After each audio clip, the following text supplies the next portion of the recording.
नमस्कार विद्यार्थी मित्रांनो, कसे आहात? लॉकडाऊनमध्ये छान आहेत. ओके, आज आपण जे काही फायनल पिरियड पाहणार आहोत सीईटीचा, final touch of our CET related with my subject that is chemistry. लक्षात ठेवायचं, केमिस्ट्री असेल, फिजिक्स असेल किंवा तुमचा बायोलॉजी असेल, या सगळ्याच विषयामध्ये जवळपास 80% पार्ट हा तुमचा 12वीचा आहे आणि 20% मार्क जे काही येणार आहे ते फक्त 11वीच्या सिलेबसवर येणार आहेत. मग त्यासाठी सीईटीला मला काय करावं लागेल? सीईटी मध्ये जर मला मार्क चांगले घ्यायचे असेल, कारण आज मला सांगा, कॉम्पिटिशन जे फार्मसीला लागलेलं आहे, बीएससी ॲग्रीला तुम्हाला लागलेलं आहे, कदाचित नर्सिंगला बीएससी पर्टिक्युलरली ॲग्री आहे आणि तुमचं जे काही फार्मसी आहे ना, याला जे काही भयानक कॉम्पिटिशन जे लागलंय ना, ते फक्त आणि फक्त सीईटीवर आधारित आहे. जे मुलं मॅथमॅटिक्सवाले आहेत त्यांना गव्हर्नमेंट इंजिनिअरिंग कॉलेजची वेळ लागलेली इथं, आणि नक्कीच आहे, गव्हर्नमेंट इंजिनिअरिंग कॉलेजला लागत असाल तरच इंजिनिअरिंग करा.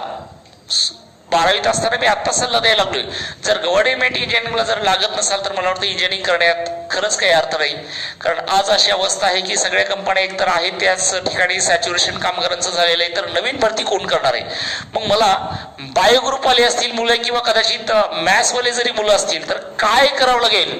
तर सीईटी मध्ये मार्क मला चांगले मिळवावे लागतील, आणि सीईटी मध्ये मार्क जर मला चांगले मिळवायचे असतील तर एकमेव पर्याय 12वीचं जे रेग्युलर तुम्ही अभ्यास केलेला आहे, मग ती वही असेल, सरांच्या तुम्ही ज्या ठिकाणी क्लास केलेला आहे तिथल्या नोट्स असतील, किंवा इव्हन आपलं साधं टेक्स्टबुक असेल बोर्डाचं, हे सोडून नवीन काहीच करायचं नाही, तेवढंच करायचंय. मग मॅक्झिमम प्रश्न जे 40 येणार आहेत आपल्याला, जे काही येणार आहेत that are related with our 12 standard syllabus, फक्त 12वीचे 40 असतील, आणि राहिलेले जे काही 10 प्रश्न आहेत ते 11वीच्या 9 टॉपिकवर येणार आहेत. आणि प्रश्नाची लेवल, आता आपण नीटचा जो काही पेपर पाहिलेला आहे त्यावेळेस असं लक्षात आलंय की नीटच्या पेपरची लेवल कमी आहे. याचा अर्थ त्याच्याही पेक्षा कमी लेवल कुणाची असेल? सीईटीची लेवल आहे. सीईटीला लेवलच नसते. फक्त अडचणी काय आहे की तुम्हाला वर्षभर तो अभ्यास समजलाय किती त्याची टेस्ट म्हणजे लक्षात ठेवायची सीईटी. मग 12वीच्या एका टॉपिक पासून चालू करूया. See are that topic number जो काही फर्स्ट आहे आपल्या रेग्युलर मध्ये कोणता आहे? सॉलिड स्टेट आहे. या सॉलिड स्टेटवर दरवेळेस सीईटीला येणाऱ्या प्रश्नांची संख्या किती आहे? 2 किंवा जास्तीत जास्त 3. 2 किंवा कधीतरी 3 यायला लागतात. मग प्रश्न कशावर येणार आहे?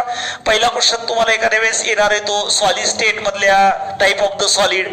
2 पद्धतीचे सॉलिड आहेत, एक क्रिस्टलाइन, दुसरा अमॉर्फस. मग क्रिस्टलाइन सॉलिड मध्ये काही त्याच्या प्रॉपर्टीज तुम्ही सांगितल्या होत्या की ज्या सॉलिड मध्ये अरेंजमेंट ऑफ द ॲटम्स किंवा मॉलिक्युल्स किंवा आयन्स कसे असणार आहे, रेग्युलर आणि त्याचबरोबर रिपीटिंग असणार आहे, लॉंग रेंज ऑर्डर असणार आहे, शार्प मेल्टिंग पॉइंट असणार आहे, अँड आयसोट्रॉपिक नेचर असेल, आणि त्याच्या सगळ्याला सगळं उलट लक्षात ठेवायचं अमॉर्फस मध्ये असेल. त्यामुळे क्रिस्टलाइन सॉलिडला तुम्ही ट्रू सॉलिड नाव दिलेलं आहे. तर अमॉर्फस म्हणजे काय? एक तर सुपर कुल्ड लिक्विड आहे किंवा आणखी दुसरं नाव कोणतं? That is known as a pseudo solids. हे अमॉर्फस झालं. त्याच्यानंतर पूर्ण टॉपिक रिलेटेड आहे तुमच्या क्रिस्टलाइन सॉलिड्सचा. क्रिस्टलाइन सॉलिड मध्ये किती टाईप आहेत माहिती आहेत कोणाला? क्रिस्टलाइन सॉलिड मध्ये एक हा कोव्हॅलंट सॉलिड एक आहे, कोव्हॅलंट सॉलिड. दुसरा कोणता आहे? मॉलिक्युलर सॉलिड आहे. मॉलिक्युलर सॉलिड्स, मॉलिक्युलर सॉलिड मध्ये 3 एक्झाम्पल होते, polar molecular solid, non polar molecular solid, आणि आणखीन कोणता आहे? Hydrogen bonded molecular solid. Covalent मध्ये कार्बनचे ॲलोट्रॉप लक्षात ठेवा, डायमंड, ग्राफाईट, आणि शेवटचा फुलरीन आहे, त्यांच्यामध्ये असणारं हायब्रिडायझेशन कोणतं आहे लक्षात ठेवायचं. त्याच्यानंतर मॉलिक्युलर सॉलिड झाल्याच्या नंतर नेक्स्ट लक्षात ठेवायचं आयोनिक सॉलिड. आयोनिक सॉलिडच्या सगळ्या प्रॉपर्टी तुम्हाला माहिती आहेत, कारण कशानं बनलेले असणार आहेत? आयन्सनं बनलेले आहेत. त्याच्यानंतर त्यांची melting point, boiling point, conductivity वगैरे वगैरे. आयोनिक सॉलिड बऱ्याच जणांना वाटतंय good conductor. Remember that one, हे गुड कंडक्टर फक्त कधी असतात? ज्यावेळेस वॉटरमध्ये किंवा ॲक्वियस मध्ये असताना किंवा मोल्टन स्टेटमध्ये. सॉलिड स्टेटमध्ये हे बॅड कंडक्टर आहेत. आणि याच्याशिवाय सुद्धा एक जो काही टाईप राहिलेला आहे कोव्हॅलंट, मॉलिक्युलर, आयनिक, आणि एक राहिलेला आहे तो ऑलरेडी तुम्हाला माहिती आहे म्हणून तर मी शेवटला टाकलाय, metallic solid. Metal good conductor of heat आहेत, इलेक्ट्रिसिटी आहेत, मॅलिएबल आहेत, डक्टाईल आहेत. या सगळ्या प्रॉपर्टीज या जागेवर येतील. त्याच्यानंतर तुम्हाला टू मच इम्पॉर्टंट क्वेश्चन जो याच्यावर येणार आहे, IMP सांगायला लागलोय. युनिट सेलवर दरवेळेस प्रश्न येणार आहे. दरवेळेस आहे म्हणजे असतोच. युनिट सेल एकूण जर विचारले असेल तर 7, आणि ब्रेवियस लॅटिस शब्द आला तर लक्षात ठेवायचे किती असतात? 14 असतात. आणि युनिट सेलचं एकूण नाव लक्षात ठेवायचं किती? इथं 7 आहे. फिक्स लक्षात ठेवायचं, ही येणारच आहे तुम्हाला. त्याच्यानंतर युनिट सेलमध्ये जे 7 टाईपचे युनिट सेल आहेत ना, ए बी सी साईड दाखवल्यात, अल्फा बीटा गॅमा, कोणत्यामध्ये अँगल सारखे आहेत, 90 डिग्री कोणात आहेत, हेक्सागोनल मध्ये किती अँगल आहे, कोणत्या साईड सारखे आहेत, याच्यावर क्वेश्चन येतोच. त्याच्यानंतर क्युबिक लॅटिस मध्ये लक्षात ठेवायचे, क्युबिक लॅटिस मध्ये आपल्याकडे 3 टाईप आहेत. एकाचं नाव काय काय होतं? सिंपल क्युबिक युनिट सेल, दुसरा बीसीसी आहे, आणि तिसरा कोणता आहे? FCC. Too much again important. याच्यात काय काय लक्षात ठेवणार सांगू का? नंबर ऑफ द स्पियर्स, म्हणजे एससीसी मध्ये स्पियर किती, बीसीसी ला किती, एफसीसी ला किती आहे, ऑक्युपाइड पर्सेंटेज किती व्यापलेली जागा आहे, किती रिकामी जागा आहे, पॅकिंग फ्रॅक्शन एससीसी असेल तर π/6 आहे, इथं असणार आहे ते √3/8 इंटू द पाय असला पाहिजे. आणि याचं पॅकिंग फ्रॅक्शन, या सगळ्यांचं पॅकिंग फ्रॅक्शन लक्षात ठेवा, पर्सेंटेज ऑक्युपाइड लक्षात ठेवा, अनऑक्युपाइड लक्षात ठेवा, आणि ए आणि आर मधलं रिलेशन लक्षात ठेवा. रेडियस आणि एज लेंथ मध्ये या तिघामध्ये काय काय रिलेशन असेल. त्याच्यानंतर डिफेक्ट्स मध्ये लक्षात ठेवायचे 2च डिफेक्ट आहेत तुम्हाला. कोणकोणते येतात? महत्वाचे 2 डिफेक्ट आहेत. वॅकन्सी डिफेक्ट, वॅकन्सीचं दुसरं नाव शॉर्टकी डिफेक्ट. शॉर्टकी म्हणजे वॅकन्सी आहे, काही जण त्याला चुटकी म्हणत असतील. चुटकी आणि शॉर्टकी एकच आहे, फक्त काही लक्षात ठेवा. काय चुटकी म्हणा नाही तर शॉर्टकी ठेवा. Vacancy defect. दुसरा इंटरटिशियल डिफेक्ट. इंटरटिशियल डिफेक्ट म्हणजे फ्रँकेल डिफेक्ट. फ्रँकेल डिफेक्टनं डेन्सिटी कॉन्स्टंट राहते आणि वॅकन्सीनं डेन्सिटी कमी व्हायला लागते. क्वेश्चन हाच असेल, which of the following defect decreases the density which remain constant. तर फ्रँकेलनं डेन्सिटी कमी होत नाही, ऍज इट इज राहायला लागते. सेमीकंडक्टर मध्ये 2 टाईपचे सेमीकंडक्टर आपल्याला घ्यायचे आहेत. एक N type of the semiconductor, P type of the semiconductor. P type semiconductor कधी? ग्रुप नंबर 13 किंवा बोरॉन जोडला की. आणि एन टाइप सेमीकंडक्टर लक्षात ठेवायचा, ग्रुप नंबर 1 तर 15 किंवा आर्सेनिक असेल तर. आणि आपल्या रेग्युलर मध्ये फक्त 3च टाईपच्या मॅग्नेटिक प्रॉपर्टी, एक तर पॅरा, डाय किंवा फेरो. फेरोवाले 2-3च एलिमेंट आहेत. 3 आयर्न, कोबाल्ट, निकेल, गॅल्डोनियम आणि युरोपियमचा एक ऑक्साईड. फेरो झाला. राहिलेला कंपाऊंड एक तर डाय तरी असेल किंवा एक तर कोण असणार आहे? पॅरा असेल. आणि आता मी सांगायला लागलो, नीट ऐकायचं, पॅरा आणि डाय ओळखायला सोपं आहे. जर इलेक्ट्रॉन सगळ्याला सगळे कसे असतील? इव्हनच्या ऐवजी ऑड नंबर जर असतील तर पॅरामॅग्नेटिक. आणि जर इव्हन नंबर इलेक्ट्रॉन यायला लागले 2, 4, 6 की लक्षात ठेवायचं सर काय असते?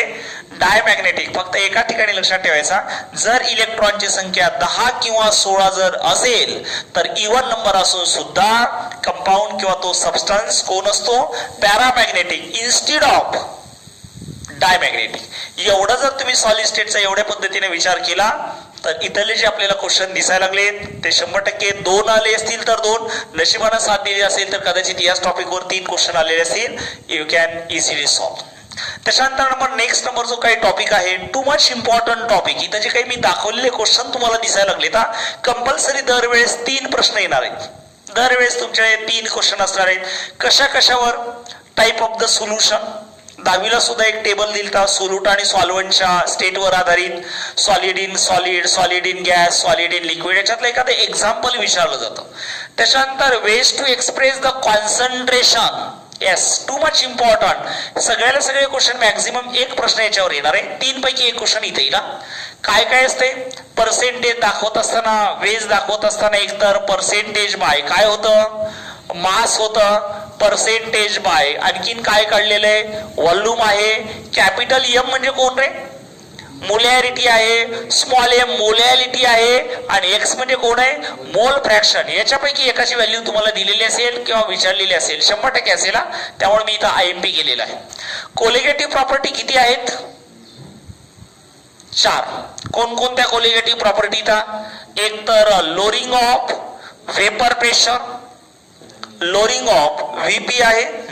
दुसरा कोणता आहे? Elevation of boiling point. तिसरा डिप्रेशन ऑफ फ्रीजिंग पॉइंट. चौथा ऑस्मॉटिक प्रेशर. ऑस्मॉटिक प्रेशर असेल आणि ऑस्मॉटिक प्रेशर एवढं लिहित बसत असताना मी डायरेक्ट पाय टाकतो. Osmotic pressure. मग काय करायचं? यांच्या डेफिनेशन आणि फॉर्म्युले त्यातल्या तुम्हाला ऑस्मोटिक प्रेशरला जास्त अंडरस्टँड करून घ्यावं लागेल. त्यामध्ये आयसोटोनिक सोल्युशन, हायपरटोनिक आहेत, हायपोटोनिक आहेत, त्याच्यानंतर Charles law, one tops Boyle's law, general solution equation हे लक्षात ठेवावं लागेल. आणि लास्ट नंबर लक्षात ठेवायचा शेवटचा टर्म वन टॉप्स फॅक्टर आहे. वन टॉप फॅक्टरवर एखाद्या वेळेस क्वेश्चन आला तर येईल, शक्यतो आला तर येईल, म्हणजे एवढं एक्सपेक्टेड नाही. एक तर त्यामधलं रिलेशन अल्फा इक्वल टू काय आहे, alpha equal to I minus 1 divided by N dash minus 1. एक तर अल्फा काढा, वन टॉप फॅक्टर काढा, याच्यावर आधारित एखादा क्वेश्चन जर आलाच तर यायला लागेल. मॅक्सिमम प्रश्न सगळ्याला सगळे या पूर्ण महत्वाचा पॉईंट कोणता आहे, ways to express the concentration. आणि दुसरं लक्षात ठेवायचं सगळ्याला सगळा कोण असणार आहे, कोलिगेटिव्ह प्रॉपर्टी आहे. कोलिगेटिव्ह प्रॉपर्टीचे फक्त फॉर्म्युले, डेफिनेशन, बाकी याच्यापेक्षा वेगळं इथं येणार नाही. Share that. टॉपिक नंबर 3 आपल्या रेग्युलर बोर्ड मधला थर्मोडायनेमिक्स. थर्मोडायनेमिक्स वरील क्वेश्चन दरवर्षी फिक्स आहे. 3 क्वेश्चन असतील आणि त्या क्वेश्चनची लेवल अतिशय लो असेल. म्हणजे तुम्ही जे काही थर्मोडायनेमिक्सला भीत होता, टेन्शन हे लागते थर्मोडायनेमिक्स म्हणजे कसं आहे की काय नाही थर्मोडायनेमिक्स, आता काय काय येणार आहे बघायचं. टाईप ऑफ द सिस्टीम तुम्ही स्टडी केलेला आहे. किती होते, ओपन, क्लोज्ड आणि आयसोलेटेड. एखादं एक्झाम्पल दिलं असेल आणि ते सांगितलं असेल किंवा यापैकी कोणते एक्झाम्पल आहे. जर समजा या सिस्टीमवर क्वेश्चन जर नाही आला तर प्रॉपर्टीज ऑफ द सिस्टीम आहेत बघा. एक इंटेन्सिव्ह प्रॉपर्टीज आणि दुसरा एक्सटेन्सिव्ह प्रॉपर्टी. याच्यापैकी एक तर सिस्टीमवर असेल नाहीतर टाईप ऑफ द प्रॉपर्टीजवर असणार आहे. एक्सटेन्सिव्ह आणि इंटेन्सिव्ह लक्षात ठेवा. त्याच्यानंतर टाईप ऑफ द प्रोसेसेस काही आलेले आहेत. आयसोथर्मल प्रोसेस येणारच तुम्हाला. आयसोथर्मल प्रोसेस आहे, आयसोबारिक प्रोसेस आहे, ॲडियाबॅटिक प्रोसेस आहे. म्हणजे काहीतरी एखादी गोष्ट कॉन्स्टंट असताना जी प्रोसेस चालू असते त्या टाईप ऑफ द प्रोसेसवर येणार आहे. त्याच्यानंतर थर्ड म्हणजे लॉज ऑफ द थर्मोडायनेमिक्स. किती लॉ आहेत आपल्या 12वी मध्ये, 3 लॉ आहेत. कोणकोणते, first law of the thermodynamics आहे, सेकंड लॉ आहे थर्मोडायनेमिक्सचा, थर्ड लॉ आहे आणि फिजिक्स मध्ये आणखीन एक याच्याशिवाय सुद्धा झिरोथ लॉ आहे. केमिस्ट्रीमध्ये काही तो झिरोथ लॉ नाहीये. त्यांचे मॅथमॅटिकल इक्वेशन आणि स्टेटमेंट लक्षात ठेवायचं. सीईटीचा पेपर सोपा आहे, पुन्हा सांगायला लागलोय. लॉज ऑफ द थर्मोडायनेमिक्स फार महत्वाचा सेंटेन्स आहे आणि त्यांचे मॅथमॅटिकल इक्वेशन येतील. म्हणजे तुम्हाला कन्फ्युजन करण्यासाठी मॅथमॅटिकल इक्वेशन काही बदल केलेला असतो. एकदा का तुम्हाला बेसिक इक्वेशन माहिती झालं तर त्याला काही बदलू द्या ना, प्लस नाही तर मायनस वेगळं काय असणार आहे. त्याच्यानंतर डेल्टा एच बरोबर delta U plus delta N R T. Delta H म्हणजे एन्थाल्पी आहे, delta U change in internal energy आहे, डेल्टा एन म्हणजे काय रे, change in number of moles of the gas आहे. आणि हे व्हॅल्यू काढायचे असेल तर गॅस मधले प्रॉडक्ट घ्या मायनस गॅस मधले रिएक्टंट करा. या दोघांच्या वजाबाकीचं नाव तुम्ही डेल्टा एन सांगणार आहोत. आणि डेल्टा एन जर तुम्हाला एकदा माहित झाला तर आर ची व्हॅल्यू थर्मोडायनेमिक्स मध्ये पूर्ण थर्मोडायनेमिक्स संपेपर्यंत लक्षात ठेवायचे. आर ची व्हॅल्यू 8.314 ठेवायच्या. सोल्युशन मध्ये मात्र व्हॅल्यू वेगळी 0.08 आहे. इथे एकच लक्षात ठेवायचे. त्याच्यानंतर डेल्टा एच म्हणजे कोण आहे, enthalpy. It is equal to summation of the delta H of the product minus summation of delta H of the कोण असते, रिएक्टंट. या फॉर्म्युल्यावर क्वेश्चन सोपा विचारला जाईल.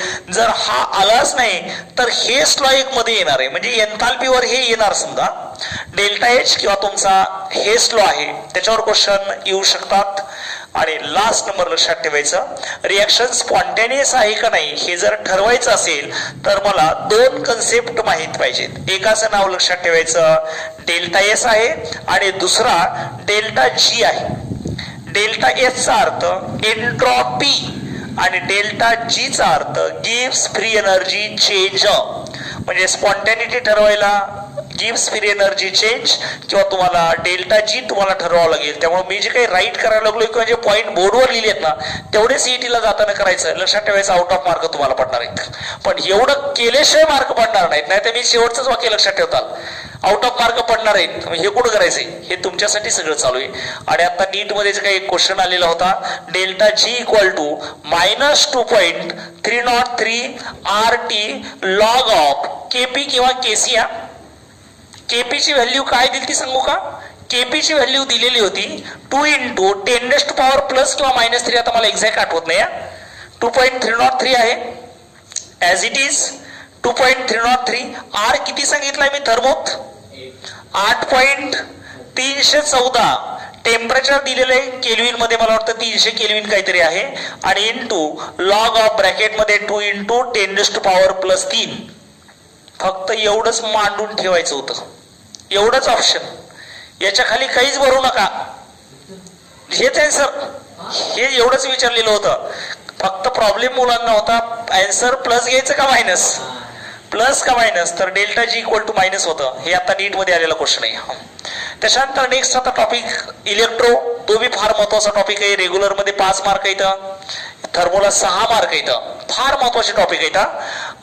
Types of the chemical cell. 2 पद्धतीच्या केमिकल सेल आहेत की काही केमिकल सेल मध्ये इलेक्ट्रिसिटी प्रोड्यूस केली जाते. त्या सेलचं नाव काय असते, गॅल्व्हनाइक किंवा वोल्टाइक सेल असतो.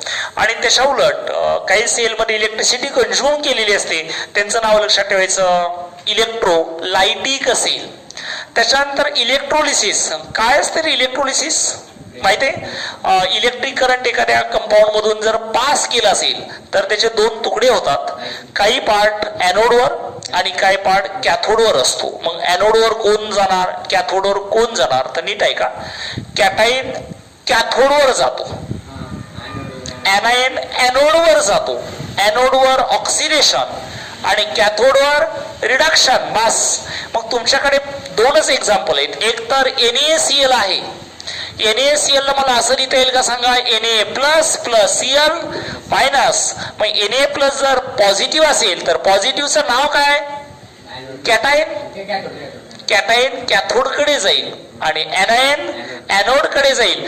आता नीट मध्ये याच्यावरच असं इलेक्ट्रोलिसिस वरच क्वेश्चन आलता आणि मुलांची फिरकी घेतलेली होती. H2SO4 आहे आणि त्याचं इलेक्ट्रोलिसिस केलेलं आहे. ॲनोडवर काय, हा मग काय करायला फोडा आता. H+ आणि SO4 -2 आहे. याचा अर्थ तुम्हाला पटकन कळले. H+ कॅथोडवर जाईल, कॅथोडवर रिडक्शन होतं, याच्यात इलेक्ट्रॉन टाका, H2 तयार होईल. प्रॉब्लेम झाला इथं. सल्फ्युरिक ऍसिड पासून काय तयार होतो, तर सल्फ्युरिक पाण्याचं विद्युत अपघटन. शाळेत असताना काहीतरी प्रश्न होता का, मुद्दाम त्यांनी दिलेला आहे. हा डायल्यूटचा अर्थ काय रे, डायल्यूट म्हणजे भरपूर पाणी टाकलेलं आहे. मग पाण्याचे विद्युत अपघटन होत असताना ॲनोडवर काय तयार होते, ऑक्सिजन गॅस. ऑक्सिजन गॅस आहे. इथं सल्फेट ग्रुपचं ऑक्सिडेशन न होता, सल्फेट ग्रुपचं ऑक्सिडेशन न होता पाण्यात आणखीन एक आहे ना OH- आणि OH- ऑक्सिडेशन होऊन ॲनोडवर O2 गॅस निघणार आहे, नॉट युअर SO4. त्यामुळे इलेक्ट्रोलिसिस लक्षात ठेवा, MCQ येणारच. हा आणखीन एक MCQ तुम्हाला सांगतो, उत्तर चुकणार आहे. जर तुमच्याकडे NaCl हाच प्रश्न दिला, NaCl ॲक्वेस आहे आणि त्याचं इलेक्ट्रोलिसिस केलं असेल तर कॅथोडवर काय तयार होईल, उत्तर चुकणार आहे. ॲक्वेस NaCl असताना इलेक्ट्रोलिसिस केल्यावर कॅथोडवर काय निघेल, Na+ निघेल कॅथोडवर, OH- एक निघणार आहे. लक्षात ठेवायचं, ॲक्वेस सोल्युशन आहे, सोडियम मेटल तयार होईल, त्याच्या भोवती पाणी आहे, पाण्याबरोबर रिएक्शन होऊन hydrogen gas liberated at the cathode, not sodium. Hydrogen gas liberated at the cathode, not the sodium.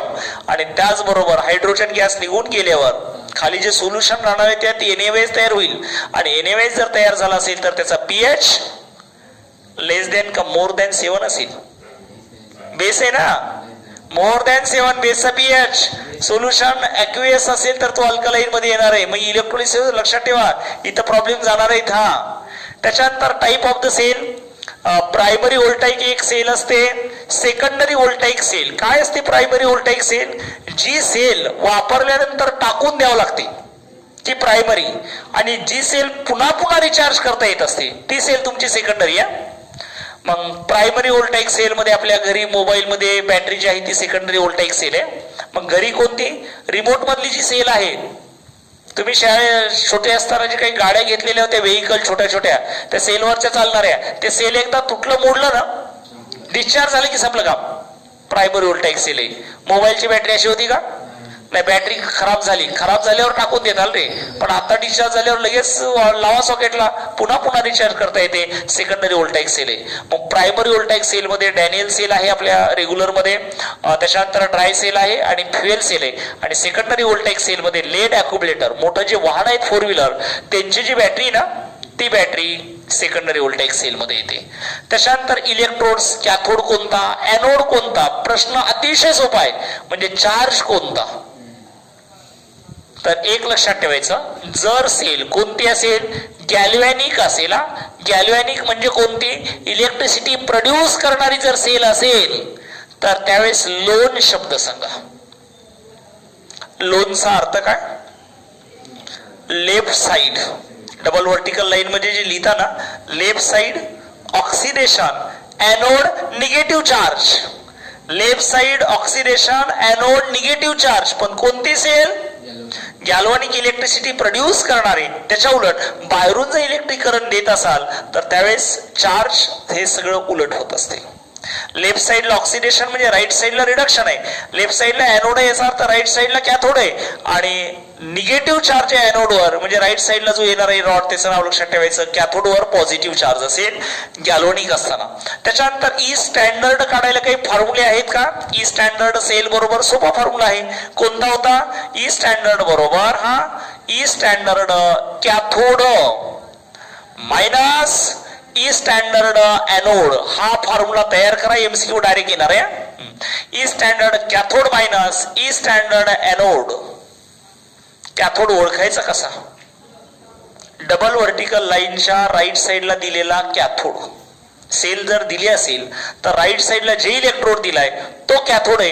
किंवा कदाचित आणखीन सोपं सांगतो, जर डबल वर्टिकल लाईन नाही दिसली तर ज्याची व्हॅल्यू जास्त ना तो कॅथोड. जास्त मधून कमी वजा करा, बाजू जास्त मधून कमी वजा करा, तुम्हाला डायरेक्ट ई स्टँडर्ड मिळेल. आणि नर्स इक्वेशन किंवा ई सेल जर काढायचं असेल तर it is equal to 0.0592 upon N into log of काय असणार आहे तुमचा, केसी किंवा केपी किंवा concentration of the product divided by reactant. एवढं खोल जाणार नाहीत कारण हे जास्तीत जास्त नीट साठी आहे. रेग्युलर मध्ये किंवा आपल्या सीईटी मध्ये एवढ्यापर्यंत विचारलं जाणार नाही, फक्त नर्स इक्वेशन विचारलं जाईल. आणि नर्स इक्वेशन मध्ये हा जो एन आहे तर तो कोण आहे,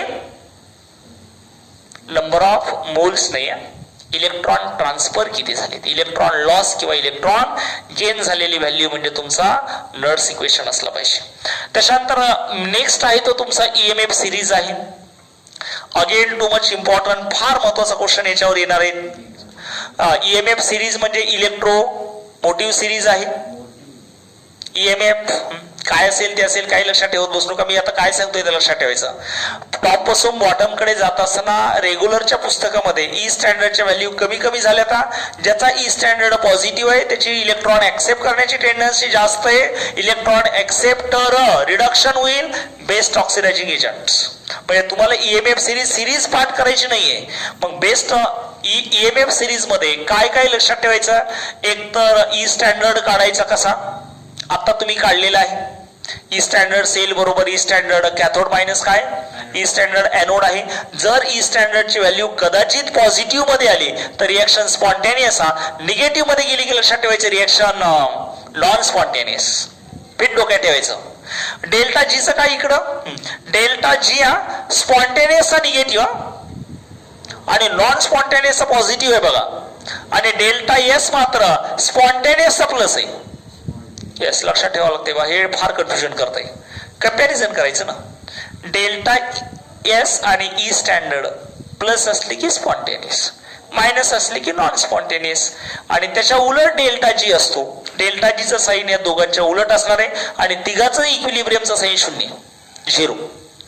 त्याच्यानंतर ईएमएफ सिरीज मध्ये आणखीन काय काय लक्षात ठेवणार, ऑक्सिडायझिंग एजंट कसे ओळखायचे आणि रिड्युसिंग एजंट कसे ओळखायचे. येस, ऑक्सिडायझिंग एजंट आणि त्याचबरोबर कोण असेल रिड्युसिंग एजंट हे ओळखायसाठी लक्षात ठेवा. आणि लास्ट कोलरुज लॉ आणि फॅराडेज लॉ याच्यावर वारंवार क्वेश्चन येणारच आहेत. त्यातले सगळ्यात महत्वाचे क्वेश्चन लक्षात ठेवायचे कुणावर येतात, फॅराडेज लॉवर असणार आहे. कंटिन्यू फॅराडे लॉवर क्वेश्चन येणार आहेत. तर तेवढं इलेक्ट्रोमध्ये एवढं लक्षात ठेवायचं. ओके. नाव नेक्स्ट नंबर चला. Chemical kinetics. Maximum mathematical background असलेला जरी टॉपिक असला तर काय काय सांगतो नीट ऐकायचं. टाईप ऑफ द रिॲक्शन मध्ये दोन आहेत. एक अव्हरेज, इन्स्टँटेनियस.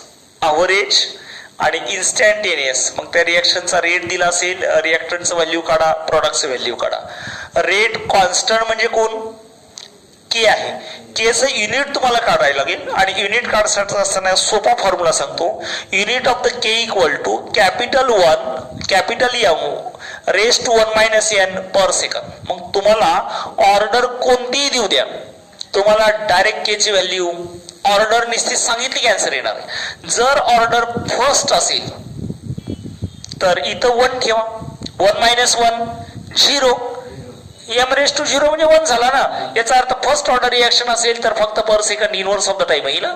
जर 0 ऑर्डर असेल, 0 ऑर्डर 1 मायनस 0 1 राहील पर सेकंद ना, म्हणजे मोलार पर सेकंद आहे.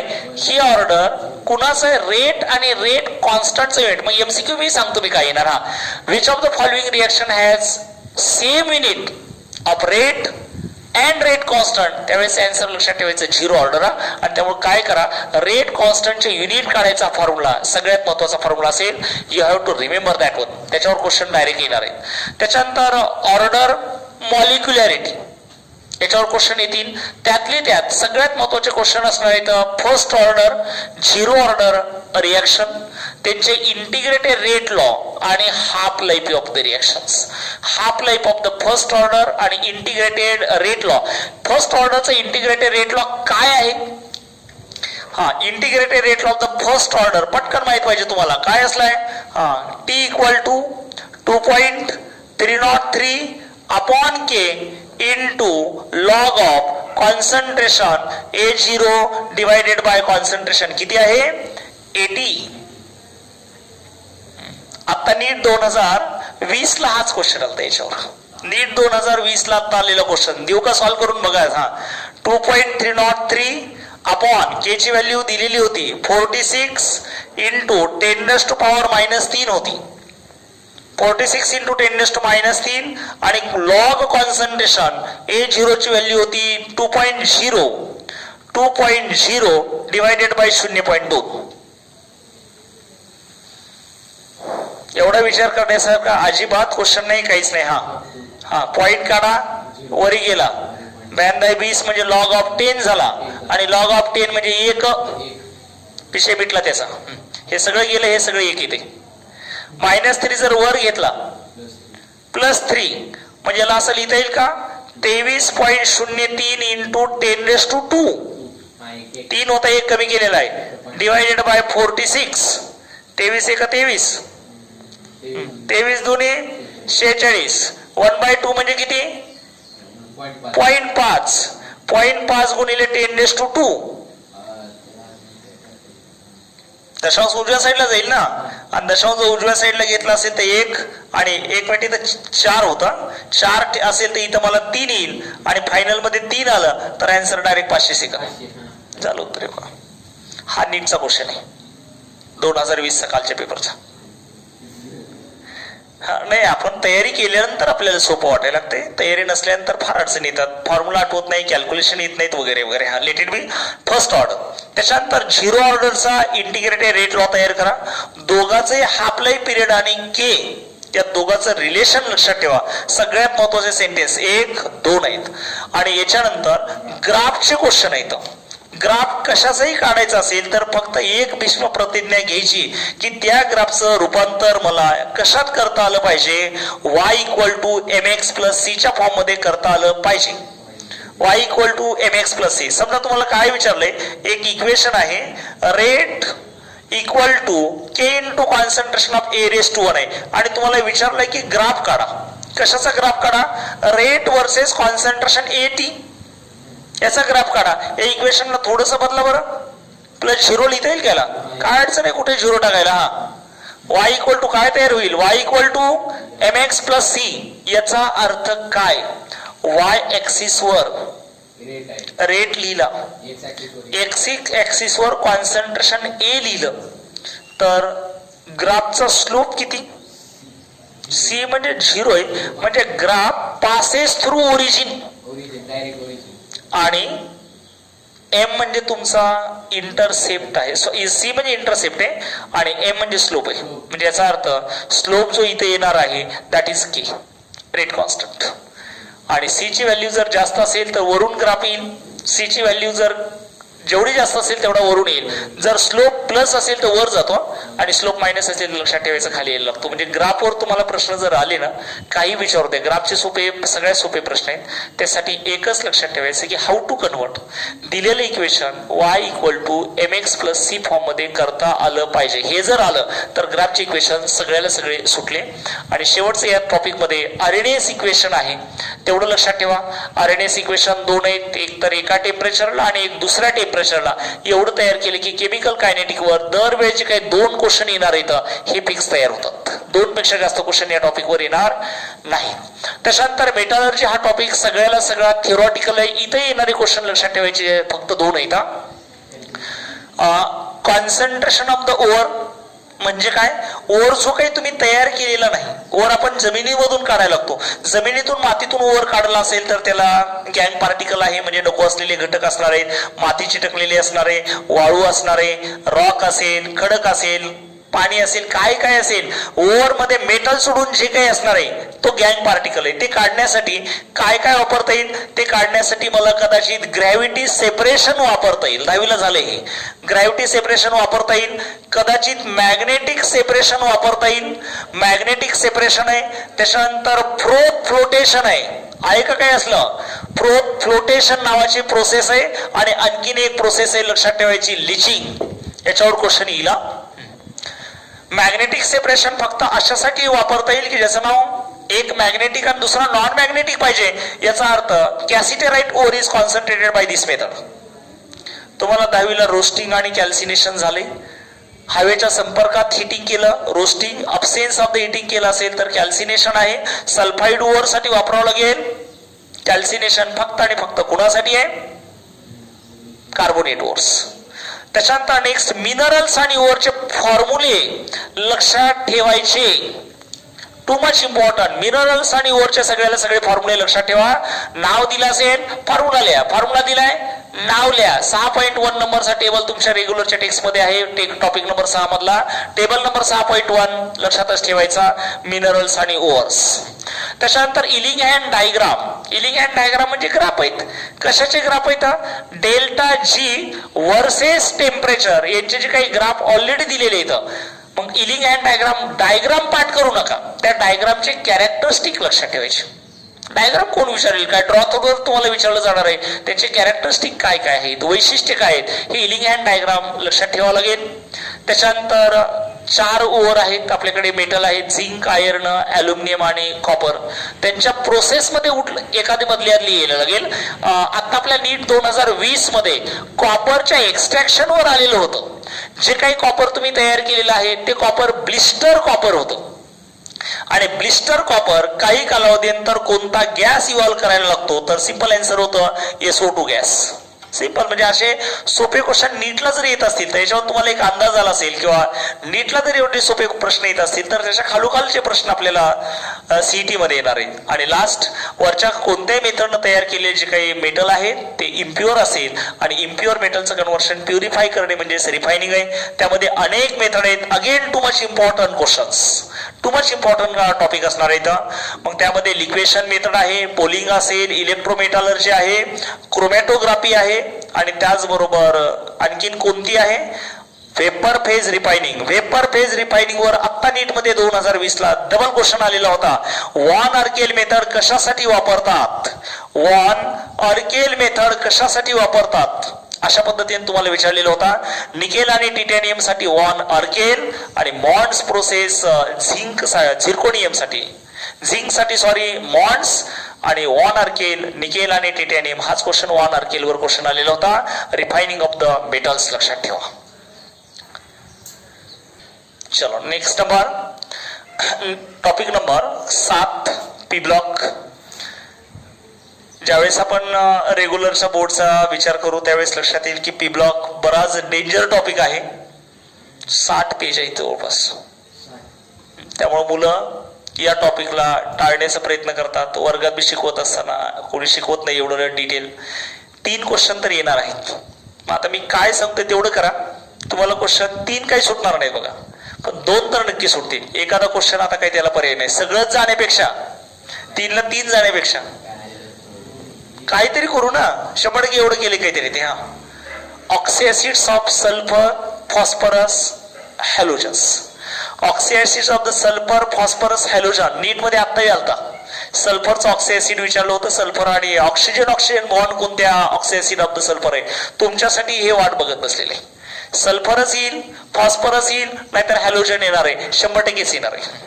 एवढं तयार करायचं. एक क्वेश्चन सुटला. हायड्राइड्स ऑफ ग्रुप नंबर 15, 16, 17. हायड्राइड म्हणजे कोण आहे. हायड्रोजन ॲटमचे त्या एलिमेंट बरोबर जर रिएक्शन झाले असेल तर जे काही बायनरी कंपाऊंड तयार होणार आहेत त्यांचं नाव हायड्राइड आहे. ग्रुप नंबर 15 मध्ये हायड्राइड आहेत, ग्रुप नंबर 16 आहेत, ग्रुप नंबर 17 मध्ये आहेत. यांच्या properties reactivity, reducing property, bond angle, stability already दिलेलं आहे. रेग्युलरचा टेक्स्टबुक का सगळ्याचे हायड्राइड्स वेगळे काढा. त्याच्यानंतर टाईप ऑफ द ऑक्साईड 3 आहेत. एक ऍसिडिक ऑक्साईड, बेसिक ऑक्साईड आणि एम्फोटेरिक ऑक्साईड. आणि याच्याशिवाय सुद्धा आणखीन एक ऑक्साईड असतो neutral oxide. NEET 2020 type of the oxide वर एक क्वेश्चन आलता की कोणता ऑक्साईड काय आहे, बेसिक आहे का ऍसिडिक आहे काय एम्फोटेरिक आहे आलेला आहे. त्याच्यानंतर स्ट्रक्चर सोप येतं. डायरेक्ट डायग्राम दिले त्याचं हायब्रिडायझेशन, बॉन्ड अँगल आणि स्ट्रक्चर लक्षात ठेवायचं. अमोनिया PCl3 आणि कोणता आहे PCl5. आणि एक क्वेश्चन तुम्हाला जो येणार आहे तो युजेस ऑफ ग्रुप नंबर 18 शेवटचे जे काही नोबल गॅस आहेत ना त्यांच्या युजेस वर एक क्वेश्चन येणार आहे. तेवढा मात्र कंटिन्यू तुम्ही तयार करा. सो दॅट काय व्हायला लागेल तुम्हाला सगळ्याला सगळे क्वेश्चन्स पी ब्लॉकचे जरी नाही सुटले तर मला वाटतं नक्की 2 क्वेश्चन याच्यापैकी येऊ शकतात. त्याच्यानंतर पार्ट नंबर आपला सेकंड चालू व्हायलेला आहे. डी आणि ए ब्लॉक एलिमेंट. डी आणि ए ब्लॉक एलिमेंट 3 क्वेश्चन येतात आणि 3 क्वेश्चन याच्यातून काढणं किंवा सॉल्व्ह करणं फार अवघड नाही. काय करायचंय इलेक्ट्रॉनिक कॉन्फिगरेशन ऑफ फक्त डी ब्लॉक एलिमेंट तयार करायचा एक क्वेश्चन इथं आलेला आहे. इलेक्ट्रॉनिक कॉन्फिगरेशन जर तुम्ही डी ब्लॉक वाला तयार केले की तुमच्या नशिबाला एक प्रश्न तिथंच आलेला आहे. दुसरा प्रॉपर्टीज दिल्यात काही मेटॅलिक प्रॉपर्टीज वगैरे काही करत बसू नका. सगळ्या प्रॉपर्टी 3 महत्वाच्या आहेत. एक कलर, मॅग्नेटिक प्रॉपर्टी आणि आणखीन एक येणार आहे ती कॅटॅलिस्ट. मॅग्नेटिक एक आहे, कलर आहे आणि कॅटॅलिस्ट जी काही प्रॉपर्टी असणार आहे ती एक प्रॉपर्टी तयार करा. त्या 3 प्रॉपर्टीवर कोणते कलर्ड आहेत कोणते कलरलेस आहेत. पुन्हा सांगतो डी ब्लॉक मध्ये जर अनपेअर्ड इलेक्ट्रॉन जर आला तर कलर्ड आणि जर डी ब्लॉक मध्ये अनपेअर्ड इलेक्ट्रॉन वगैरे येत नसेल तर लक्षात ठेवायचं कलरलेस. कॅटॅलिस्ट कोणत्या रिएक्शन मध्ये कॅटॅलिस्ट वापरला जाणार आहे कोणता याच्यावर क्वेश्चन येणारच आहे. आणि मॅग्नेटिक प्रॉपर्टी मी इफेक्टिव्ह काढायला स्पिन मॅग्नेटिक मोमेंटम आता नीट 2020 ला आलेला आहे क्वेश्चन. मॅग्नेटिक प्रॉपर्टी काढायला सांगितली क्रोमियमची. नीट मध्ये आलेला आहे 2020 साठी. सिंपल क्वेश्चन आलेला होता मॅग्नेटिक प्रॉपर्टी. याच्या अगोदर मी सांगितलेलं आहे की मॅग्नेटिक प्रॉपर्टी आणि कलर तयार करायच्या दोघांपैकी काहीतरी येणार आहे. आणि सीईटी वाल्याने मॅग्नेटिक प्रॉपर्टी आणि कलरच्या जोडीला कॅटॅलिस्ट तयार करायचं कारण हे 2 थोडे अवघड आहेत. कॅटॅलिस्ट सोपं आहे. सीईटीला कॅटलिस्ट येईल. युजेस ऑफ द कॅटलिस्ट शाळेत असल्यापासून तुम्ही ऐकलेले इथं निकेल कुठं वापरलाय, प्लॅटिनियम कुठं वापरलाय, काय काय आहेत हे सगळे युजेस इथे येणार आहेत.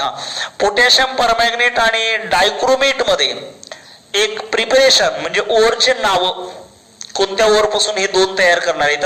आणि यांच्या सगळ्या प्रॉपर्टी अजिबात तयार करायच्या नाहीत. फक्त एकच प्रॉपर्टी तयार करायची ऑक्सिडायझिंग नेचर.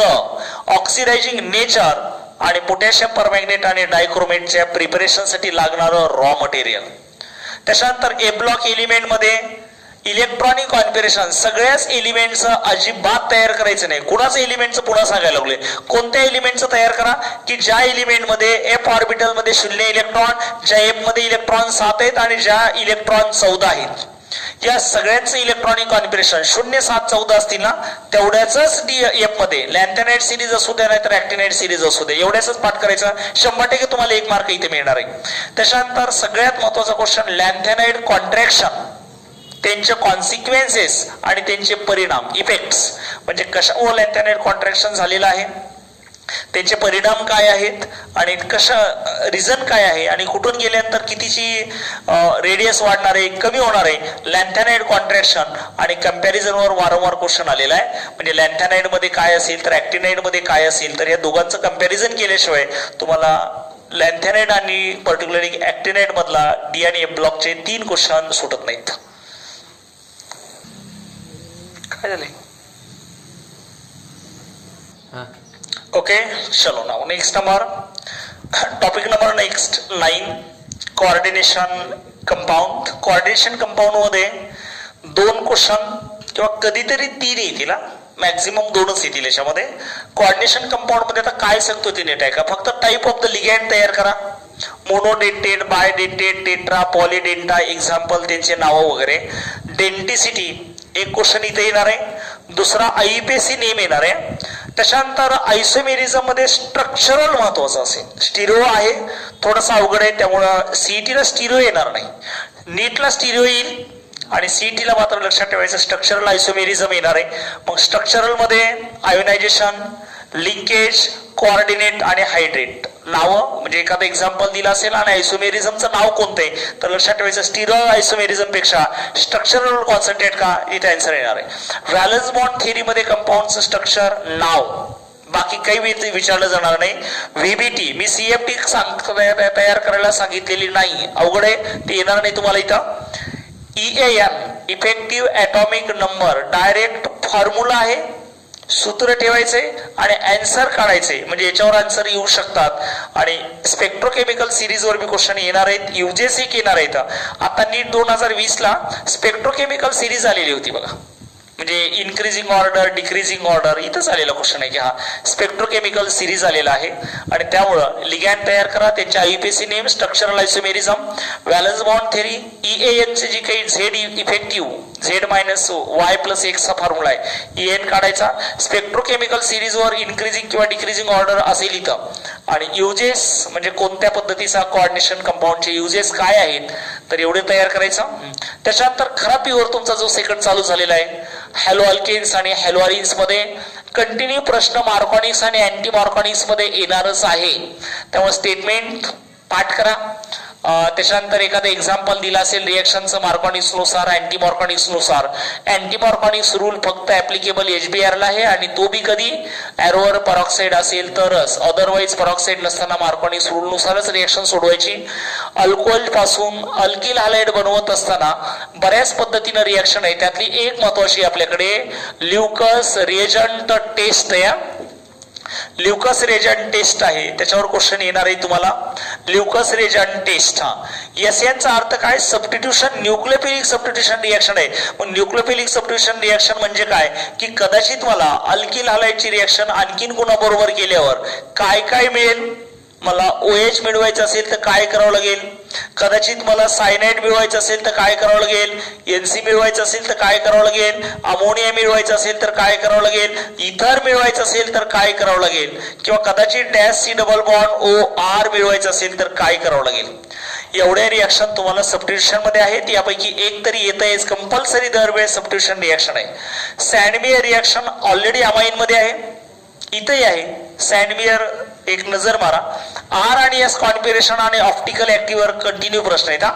R आणि S कॉन्फिगरेशन, रेक्टसाइड, सिनिस्टर साइज, ऑप्टिकल ऍक्टिव्हिटी, तिथं डेफिनेशन, इनॅन्शोमर्स, डेक्स्ट्रोरोटेटरी, लिव्होरोटेटरी, एवढं जर हॅलो अल्केन्स मध्ये केलं असेल तर 100% दरवेळेस जे 3 क्वेश्चन येणार आहे तुमच्या हॅलो अल्केन मधले ते नक्की मार्क आपल्याला या ठिकाणी मिळवून देणार आहेत.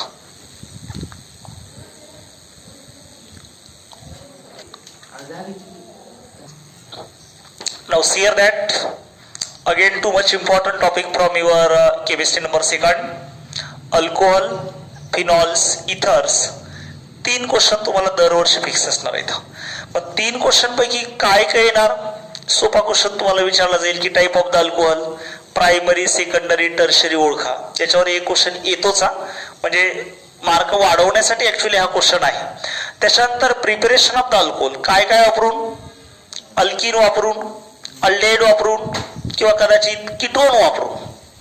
अल्डिन hydration of alkyne, water add करायची रिएक्शन आहे. अल्डेचं रिडक्शन करा किंवा कदाचित ग्रीनल एजंट जर तुम्ही वापरलं तर डायरेक्ट तुम्हाला अल्कोहोल मिळायला लागेल. नीट 2020 ला आता क्वेश्चन आलेला होता. कीटोनची रिएक्शन म्हणजे प्रश्न असा दिलेला नाही वाट मला अल्कोहोल कोणतं बनवायचंय, टर्शरी अल्कोहोल बनवायचंय, काय वापरून, RMgX वापरून मला जर टर्शरी अल्कोहोल बनवायचं असेल तर रिएक्टंट काय घ्यावं लागेल, कीटोन. काही प्रश्न वाचायचा नाही, विचार करायचा नाही, काहीच नाही, रिएक्शन सोडवायचे नाही, डायरेक्ट असा क्वेश्चन आलता. म्हणजे आपल्या सीईटीला याच्यापेक्षा सोपा प्रश्न येईल. कार्बनची संख्या तेवढीच ठेवायची असेल अल्कोहोलमध्ये तर यांचं रिडक्शन करा, आणि कार्बनची संख्या वाढवायची असेल तर ग्रीनवाल एजंट ऍड करा. त्याच्यानंतर रिएक्शन्स मध्ये अल्कोहोल नेहमी OH देते असं सगळ्यांना माहिती, पण अल्कोहोल दोन रिएक्शन मध्ये सोडियम मेटल बरोबर रिएक्शन असेल किंवा इस्टर तयार होत असताना अल्कोहोल हा काय देतो, H+ आयन देतो, आणि H+ आयन असेल तर प्रॉपर्टी कोणती झाली, ऍसिडिक प्रॉपर्टी. ऍसिडिक प्रॉपर्टी असताना अल्कोहोलची reactivity order primary, secondary, greater than tertiary आहे. बाकी सगळ्याच जागेवर tertiary greater than secondary greater than primary. फक्त ऑर्डर ऍसिडिक प्रॉपर्टी असताना दोनच रिएक्शन, सोडियम आणि इस्टरिफिकेशन रिएक्शन मध्ये पहिली ऑर्डर आहे. बाकी सगळ्या जागेवर रिएक्शनची ऑर्डर कोणत्या आहे, टर्शरी, सेकंडरी आणि प्रायमरी. त्याच्यानंतर महत्वाच्या दोन रिएक्शन करायचे, ऑक्सिडेशन ऑफ द अल्कोहोल आणि डिहायड्रेशन, वॉटर मॉलिक्यूल बाजूला काढणे, डिहायड्रेशन ऑफ द अल्कोहोल आणि तुमचं ऑक्सिडेशन आहे. आणि फिनॉल मात्र कंपल्सरी करायचं, कारण फिनॉलवर एक प्रश्न कंपल्सरीच येणार आहे. फिनॉलवर कंपल्सरी प्रिपरेशन प्रॉपर्टी 2-3 काय असतील त्या तेवढ्या तयार करायच्या. इथर मध्ये सगळ्यात महत्वाची रिएक्शन जी आहे ती विलियमसन सिंथेसिस. विलियमसन सिंथेसिस इथर मध्ये हा पार्ट तयार करून ठेवायचा, कारण क्वेश्चन याच्यावर येणार आहे. आणि लास्ट इथरची reaction with cold HI. Cold HI बरोबर रिएक्शन काय होणार आहे, आता सुद्धा नीट 2020 ला कोल्ड HI आणि इथरवर क्वेश्चन येऊन गेलेला आहे. म्हणजे तुम्हाला सुद्धा असाच क्वेश्चन तुम्हाला कोल्ड HI ची इथर बरोबर रिएक्शन झाल्यावर आन्सर येऊ शकतो. You will get the 3 marks. त्याच्यानंतर अल्डेहाइड कीटोन कार्बोक्सिलिक ऍसिड थोडासा अवघड टॉपिक आहे. मार्क 3 जर येत असेल तर तुम्हाला वेळ देणारा किंवा वेळ खाणारा किंवा टाइम कन्फ्युजन करणार आहे. तर काय करा, इथरच्या प्रिपरेशन मेथड 11 आहेत, तेवढ्या लक्षात ठेवत बसू नका. सायनाइड अधिक ग्रिग्नार एजंट, मग त्यामध्ये स्टेपन एक येईल, तिन्ही रिएक्शन सायनाइडच्या. रोझेनमन रिडक्शन काय असते, कोणता कॅटलिस्ट वापरलाय, आणि फ्रायडल क्राफ्ट सगळ्यांना माहित आहे. ऍसिड म्हणजे ऍसिड क्लोराईडची रिएक्शन किंवा ऍसिड अनहायड्राइडची रिएक्शन, फ्रायडल क्राफ्ट, या 3 रिएक्शन तयार करायच्या. क्लेमन्सन्स रिडक्शन आणि उल्प किश्नर रिडक्शन एक आहे, इथंच आहे. त्याच्यानंतर oxidation of aldehyde, oxidation property of aldehyde मध्ये काय काय स्टडी करायचे, 3 रिएक्शन आहेत. काय काय सांगू, फिलिंग सोल्युशन, टोलन्स रेजंट आणि Schiff's base. Fehling solution, Tollens reagent आणि चिप्स बेस इथं तयार करा. हॅलोफॉर्म रिएक्शन सगळ्याला सगळे कंपाऊंड दाखवणार नाही. ज्या कंपाऊंडच्या दुसऱ्या कार्बनवर ऑक्सिजन असेल ती हॅलोफॉर्म टेस्ट आहे. आणि पिनॉकॉल फॉर्मेशन, प्रिपरेशन ऑफ ऍसिड काय वापरून, एकतर CO2 ड्राय आईस किंवा सायनाइड वापरून. ऍसिडिक प्रॉपर्टी म्हणजे acidic property of carboxylic acid कधी वाढते आणि कधी कमी होते. पुन्हा सांगतो सोपं आहे, इलेक्ट्रॉन खेचून घेणारे ग्रुप आहेत ना, मायनस आय ऍसिडिटी वाढवत असतात, आणि इलेक्ट्रॉन डोनर करणारे ग्रुप आहेत, लक्षात ठेवायचे, ऍसिडिक स्ट्रेंथ कमी करत असतात. आणि HVZ, हेल, ओलार्ड आणि झेलेन्स्की रिएक्शन असे कार्बोक्सिलिक ऍसिड दाखवतात ज्यांच्याकडे एक तरी कोण असेल, अल्फा हायड्रोजन असेल, तेवढेच दाखवतील, तेवढ्या रिएक्शन तयार करायच्या.